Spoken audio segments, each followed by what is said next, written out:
can you tell us just what it was like growing up in Compton, and maybe lead into how you got into football? Things of that Yeah, nature? yeah, definitely. Pleasure to be here, man. Yeah, we, growing up, man, being the only guy of my skin tone, basically, in Compton, basically was a challenge, man. I think it toughened my skin. I think it made me who I am today. I think people call me a chameleon for a reason. I think I can blend with any walk of life, basically. I've been everywhere and recruited every type of kid in every type of neighborhood. So I think real recognizes real. I think real recognizes real, and I think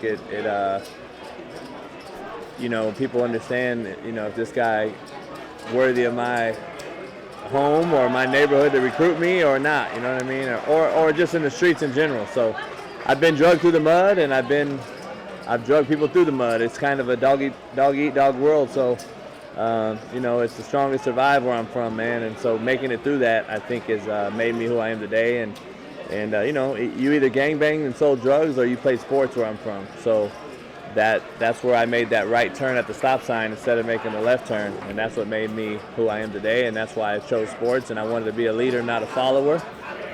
So I chose to go that route. And if I made a left, I'd be dead or in jail, and probably wouldn't affect the hundreds of kids' lives that I have. What are the challenges of being a white guy and growing up in Compton? Like, what is it?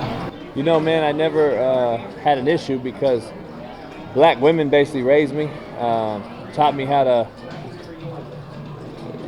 people might look at me crazy, but shit, taught me how to steal candy from the ice cream truck and taught me how to survive, man, and play hide and go get it and all the things that we grew up in the neighborhood playing. And so, it's just one of those deals. But I never was really challenged. I mean, I was challenged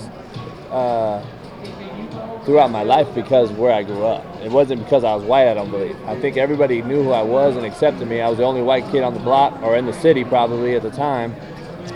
And I think it was just white, black, or indifferent. It didn't matter. I think there's idiots come in all shapes, sizes, and colors, man. You know what I mean? And so I think it was just a competitive era I grew up in, and it was like I said, a dog-eat-dog world, and we challenged each other every day, man. And whether it was in the street playing basketball or just trying to get the female, you know what I mean? And just one of those deals. So it was a competitive atmosphere, man, environment that we lived in. So growing up in it, my dad grew up there, it was all white.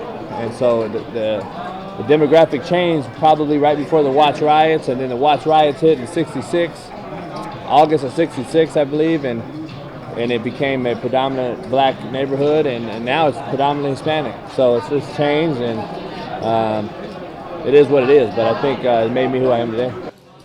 For sure, and was I think sports are generally escape for everyone. Was football your escape? Was that mentally, physically, everything?